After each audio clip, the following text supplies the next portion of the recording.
Во Фламенко, познатиот режисер Карлос Саура нуди свет на движења, светла и звуци, истражувајќи го танцот.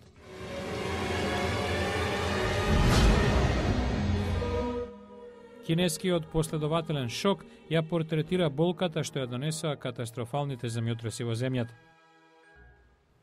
Обата ќе бидат прикажани на 25-тиот поред Филмфест DC во срцето на Вашингтон.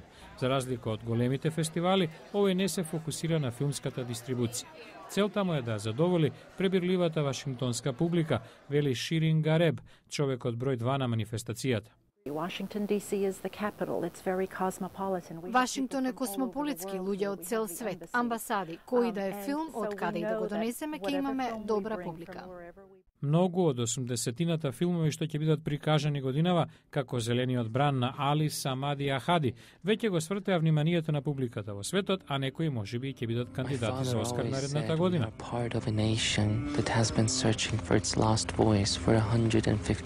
Оваа фузија на анимирани документарен филм е хроника на противодините демонстрации во Иран 2009.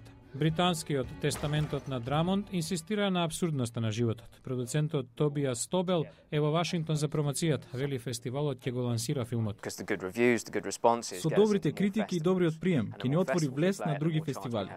Филмфест DC привлекува 25.000 посетители годишно.